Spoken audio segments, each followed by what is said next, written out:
अस्सलाम वालेकुम students, welcome to the math scout. आज हम एफएससी पार्ट 1 एक्सरसाइज नंबर 1.1 इसका क्वेश्चन नंबर 6 जो कि इस एक्सरसाइज का लास्ट वाला क्वेश्चन है सॉल्व करेंगे हम। क्वेश्चन की स्टेटमेंट है simplify by justifying each step, मतलब कि जो भी हम क्वेश्चन सॉल्व करेंगे, जो भी स्टेप हम करेंगे वो हमने बताना है कि कौन सा लॉ हमने यूज़ किया है, कौन सी प्रॉपर्टी रियल नंबर्स की यूज़ की है हमने, या किस रूल के तहत हमने इसको सॉल्व किया है। तो फर्स्ट वाला क्वेश्चन हम देखते हैं। 4+16x ओवर 4 है हमारे पास। तो बड़ा सिंपल सा रूल यहाँ पे यूज़ हुआ है। हम जानते हैं कि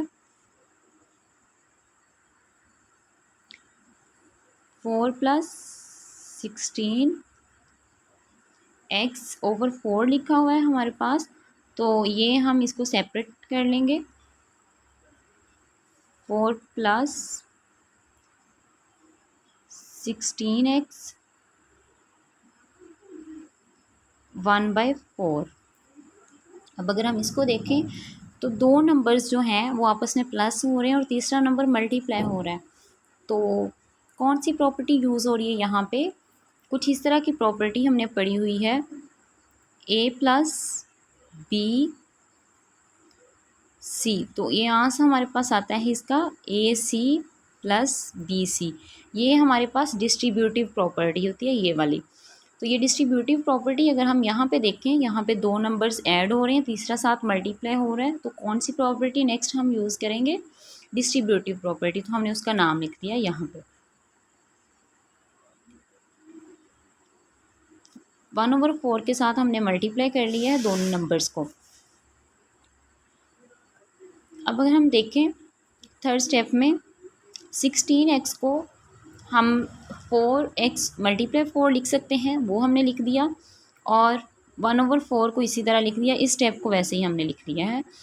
अब इसको दोबारा वैसे ही लिख लिया। यहाँ पे हम देखें तो तीन नंबर्स आपस में मल्टीप्लाई हो रहे हैं, दो नंबर्स ब्रैकेट में हैं और तीसरा बाहर है।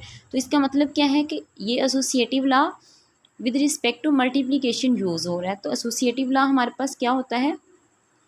ए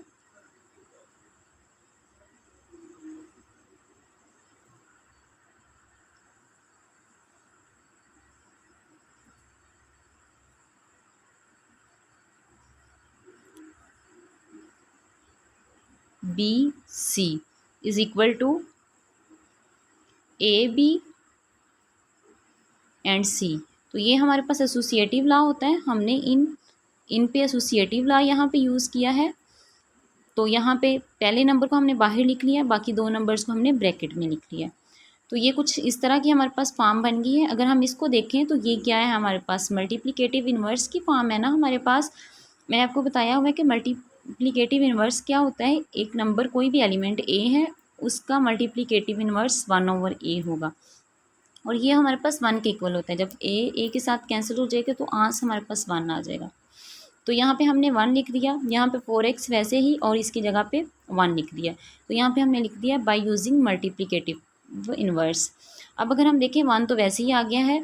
यहाँ पे 1 को 4x के साथ, ये मल्टीप्लिकेटिव आइडेंटिटी है ना 1 हमारे पास, इसको हमने 4x के साथ मल्टीप्लाई किया है तो हमारे पास 4x आ गया है।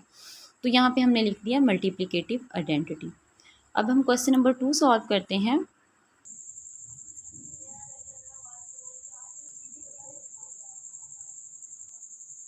क्वेश्चन है हमारे पास 1/4 + 1/5 ओवर 1/4 - 1/5।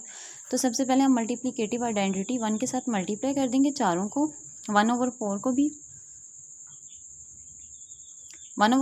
1 के साथ मल्टीप्लाई कर दिया।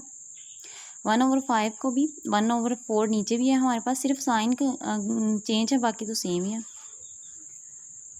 अब हमें पता है कि जो मल्टीप्लिकेटिव इन्वर्स होता है वो 1 के इक्वल होता है। किसी भी एलिमेंट का a × 1/a, कोई भी एलिमेंट हो 1 के इक्वल है। तो हमें कुछ इस तरह दिया हुआ क्वेश्चन 1/4 + 1/5।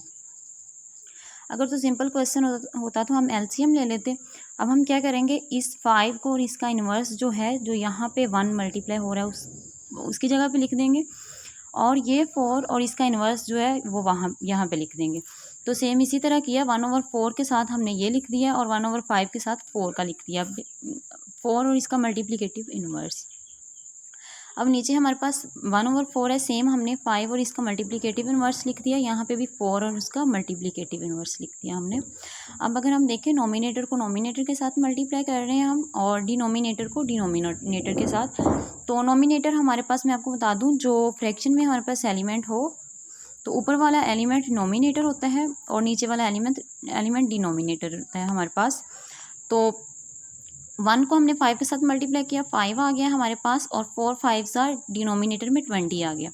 इसी तरह 4 1 4 आ गया, और यहाँ पे भी डिनोमिनेटर में 5 और 4 है, तो इनको मल्टीप्लाई किया तो 20 आ गया। सेम इसी तरह यहाँ पे भी आ गया हमारे पास।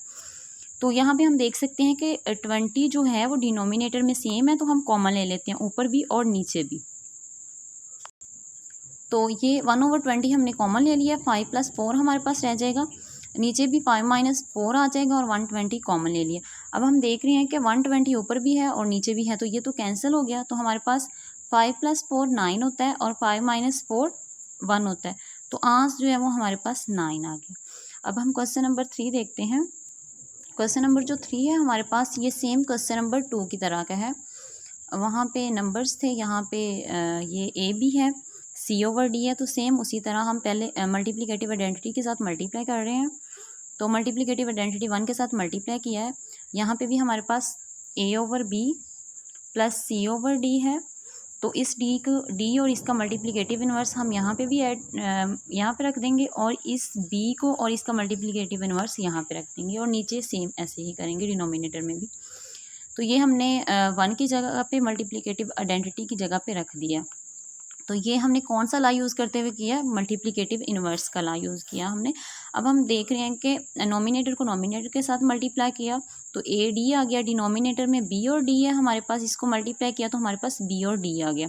सेम यहाँ पे B और C आ गया नोमिनेटर में, और डिनोमिनेटर में B और D आ गया, वो हमने लिख लिया। अब यहाँ से हमें साफ नज़र आ रहा है कि BD जो है डिनोमिनेटर में कॉमन है, तो हम नीचे से भी कॉमन ले लेंगे और ऊपर से भी कॉमन ले लेंगे।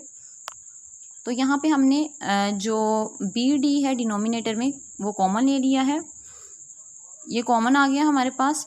तो ये दोनों आपस में कैंसिल हो गए हैं, तो हमारे पास जो ये फाइनल आंसर आ गया। अब हम क्वेश्चन नेक्स्ट की तरफ मूव करते हैं। तो ये क्वेश्चन है हमारे पास, थोड़ा सा डिफरेंट है, यहाँ पे 1 दिया हुआ है, तो सेम उसी तरह पहले हम मल्टीप्लिकेटिव आइडेंटिटी के साथ हमने मल्टीप्लाई कर दिया है, और यहाँ पे हमने लिख दिया है कि मल्टीप्लिकेटिव आइडेंटिटी। अब आपको पता है कि सेकंड स्टेप हमारा होता है मल्टीप्लिकेटिव इन्वर्स, तो ये भी उसी तरह हमारे पास 1/A - 1/B है, तो इस A और इसका मल्टीप्लिकेटिव इन्वर्स यहाँ पे हम लिख देंगे, और ये B और इसका मल्टीप्लिकेटिव इन्वर्स यहाँ पे लिख देंगे हम।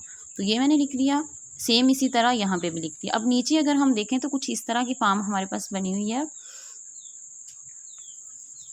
नीचे हमारे पास है, तो नीचे हमारे पास 1 - 1/AB दिया हुआ है, तो हम इस AB को और इसका मल्टीप्लिकेटिव इन्वर्स जो है वो यहाँ पे ऐड कर देंगे, मतलब इस तरह हम लिख देंगे AB × 1/AB इस 1 की जगह पे। तो ये लिख दिया मैंने, -1/AB लिख दिया। अब हम नोमिनेटर को नोमिनेटर के साथ मल्टीप्लाई करेंगे और डिनोमिनेटर को डिनोमिनेटर के साथ।